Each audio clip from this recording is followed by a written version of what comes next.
question for you. Yeah. I just wanted to just make sure too that I was correctly interpreting what you were saying, because before coming here, I went out to spoke with some various business owners in the community. Like you say, I am a podcaster and I try to be a messenger, so to speak.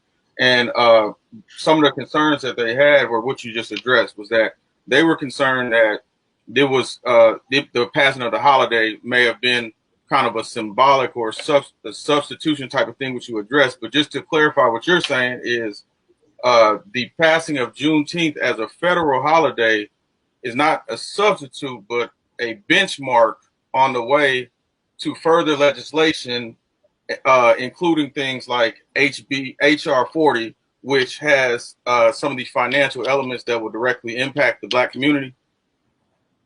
Rob, it is the essence of what you said is the essence of what I've said.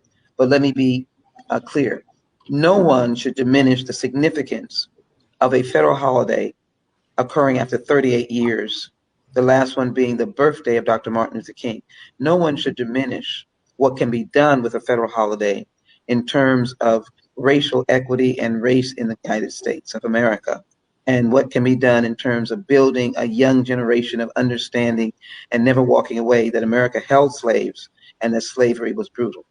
But it is, I think, the context in which I want to have you explain to your business persons, it was not an either or. It was not you have this or you have George Floyd or you have the American Job Plan, the infrastructure bill that deals with major investment in urban and rural communities where these business persons are, or that you have Juneteenth and not have voting, or you have Juneteenth and not have what we call the large components of climate, broadband, and care economy, which all that impacts our community. Or you have Juneteenth and not have child tax credit, or you have Juneteenth and you don't have an involvement of the business community in the federal funds that are coming to your respective communities.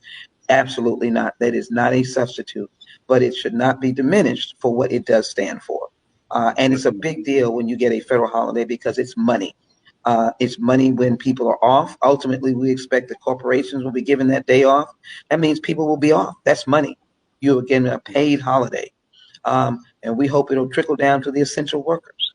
Right now, you all might not be aware, we have the Confederate holiday in Texas still. They tried to, I think my friend Representative Jarvis tried to get it removed one more time, and it stays steadfast. So in the state, they have the choice of Juneteenth because it's a state holiday versus a Confederate. But thank goodness with a federal holiday, there's no either or. You got the federal holiday. And next we'll be pushing and making sure corporations, but many corporations on June 18th, Friday, they gave people off. My office was off, but it was an actual federal holiday. And so that's going to be going forward a big deal to rally around these issues of racial equity. But no, you can absolutely say it was not either or. It is a propeller for all the things that we have to now fight for, and we're still fighting for them. Things don't come easy. Just like this did not come easy. George Floyd is not coming easy, but we are not to be deterred on any of these aspects that you've just raised. So if you please be kind enough to say my words to the business community as you may see fit, that she has definitively said it's not either or, but she does say that it stands on its own 2 feet, but the fight is still on for all the things that you all sent us to the United States Congress for, and me in particular.